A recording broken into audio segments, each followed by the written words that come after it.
Hey, good morning, everyone, and happy Tuesday, which we all know is reset day, aka the mutation rotation. We're going to jump right into what the mutation is for the week, which I believe is going to be frost. Yeah, the ice mutation. So we're going to start off with M1s, and then we'll say what we can get from it, and then we'll go into detail on what the mutations are, what a mutated expedition is. So for this week's, you need to make sure you're going to have your I guess now shield, your jewelry, I guess, because you can have all the frost attunement and all that, or the frost protection and all that on your jewelry and shield. Basically, enemies deal 50% of all damage as ice damage, which just makes them a little bit stronger. They also have Rhyme 1 heavy, and special enemy attacks cause a slow on hit. Glacial enemies drop a destructible ice crystal upon death that slows and roots players. Frozen enemies deal, we already went over this, 50% of all damage as ice damage. Shiver 1, while in combat, enemies inflict a biting cold, dealing damage to players who are not near them. And then you get Icebound on M2s, which is the second one, which is hard. But they get a promotion called Barbaric. Enemies may have the following buffs. Enraged. When hit, enemies generate fury. At 20 fury, they become enraged, dealing 50% increased damage and become 15% larger. So this gives you a visual cue. Whenever this happens, you'll see them kind of get bigger, like on screen, act like He-Man did back in the day. Y'all remember that? Shattering 2, enemies forego the 25% reduced stamina damage in expeditions, dealing 40 to 75% increased stamina damage. Additionally, upon breaking your block, enemies apply a bleed, dealing 5 to 8% base health damage per tick. So you got to keep an eye out for that. So make sure y'all have a way to cleanse, because I'm pretty sure you can cleanse that. I'm not 100% sure if I remember correctly.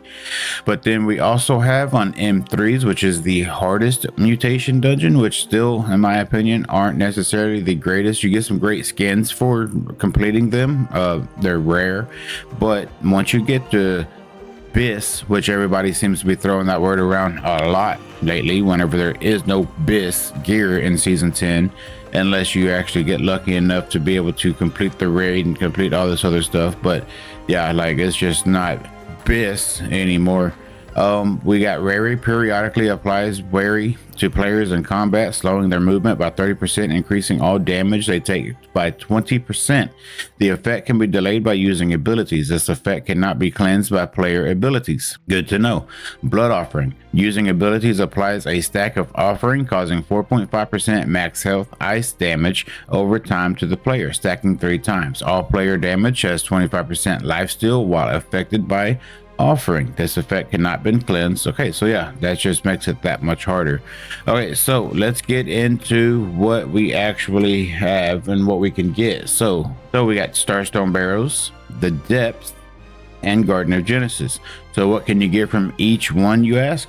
Well, for the first one, we can get the most coveted but is best in slot, going to be Blood Drinker. This comes from Mutated Starstone Barrows. You can get it from M1, M2, M3. If anybody in the company or anybody on Pangea needs help running these, just holler at me. Look for Pops of Gondor online, send me a friend request, and we can group up. I can tank it for you. I can explain the mechanics if you need be. But Blood Drinker is BIS. As far as doing catacombs or any kind of solo content, which reminds me, I need to send the older gentleman a message in game and let him know that I'll help him farm this week as well. But Blood Drinker is, I'm not going to say best, but it is a staple in a lot of solo builds. It just helps you survive. It does reduce damage, but there's ways to get around that. And I plan on making a build guide explaining how to use Blood Drinker and offset the 20% or less, or losing 20% damage. I'm show y'all how to get that and make that a little bit better. But yeah, Blood Drinker is going to probably be the best artifact out of the week. Moving on to the Depths, we have Lost Stopwatch. Stunny gauge. Taunts are active, generate 300% more threat. Stuns last 1% longer, but base damage is decreased by 10%. So if I had a healer that I could 1000% rely on and know the mechanics and know when to heal, when not to heal, then I would definitely run this.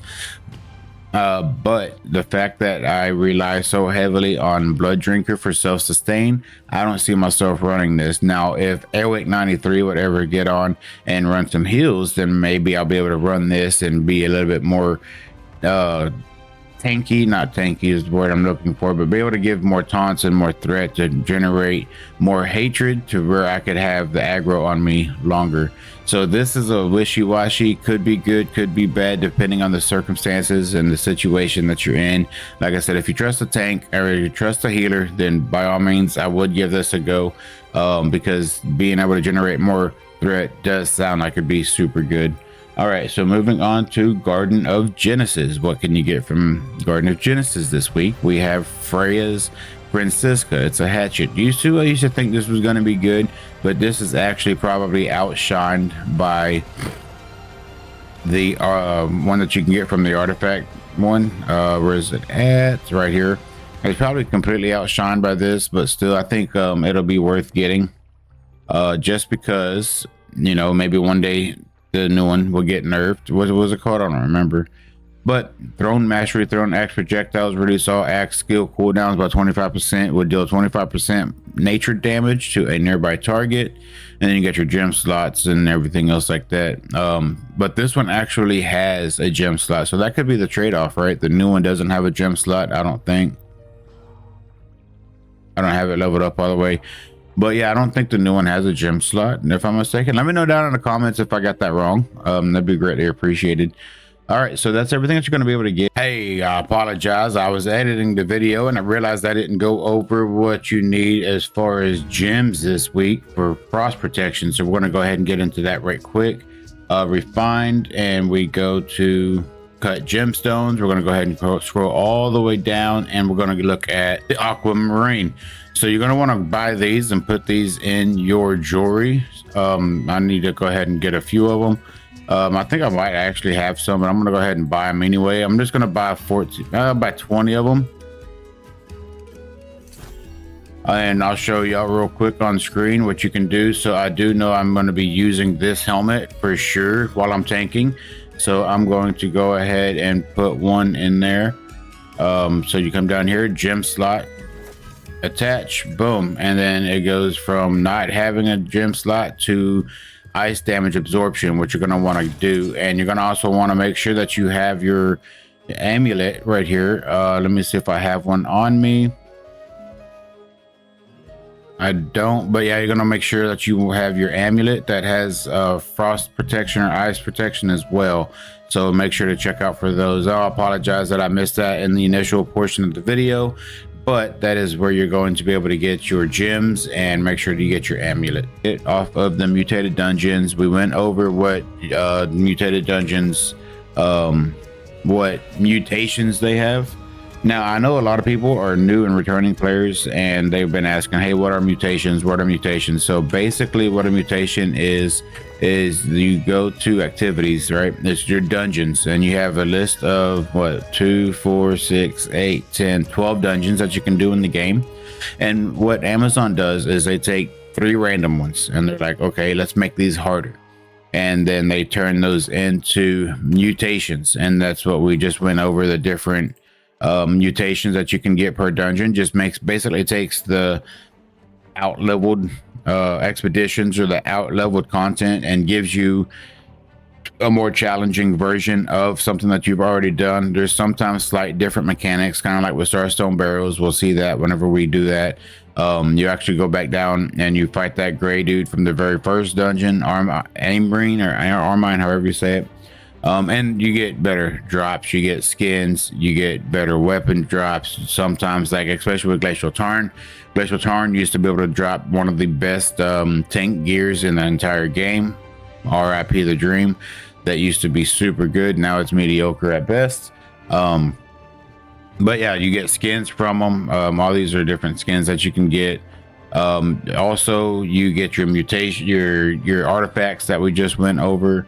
So that's what a mutation dungeon is, and they're actually really fun. They're actually really challenging now. They upscaled all of them. So it really takes some communication when some shape or form. I'm pretty sure for those of y'all that's tuned into some of the streams and seen us farming Glacial Tarn, or another one that we were not necessarily farming but just doing. But also you may ask, what's the reason of doing this? You get the mutator bonus cash, reward for running random mutation expedition in a crossworld group, open cash to receive. You get 1,000 coins, so you run this twice, you get 2,000 coins. 2,000 coins. So, and plus you get the going up for random, you get this right here, the mutator roll bonus cash as a healer or a tank. So me personally, I'd be able to get 3,000 since I primarily run as tank. But yeah, that is what we get for the mutations this week. We also want to go over, I know it says I have 12,000 right here, please ignore that. That's a visual glitch bug. Whenever you get some, it will reset. I actually have 2,000 something. I looked before. 2,335. Oh, excuse me, chat. It is super early, right before work. So but yeah, so your weekly umbrals reset. So if you didn't spend them yesterday, I'm pretty sure you still can't go over 4,000.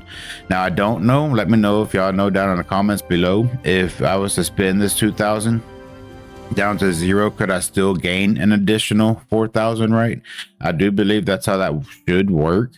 But yeah, that's gonna be that. A couple of other things that we can kind of note on is down here in the Cutlass Keys, you can go and get your Golden Curse Coconut. That may not be worth it anymore, but still a fun time to be had down here. Just kind of survive. If you're not a PvP player, just try to avoid everyone. Also, you get a couple of doubloons. You can buy a Golden Curse Key, and you can come on down to this way shrine here.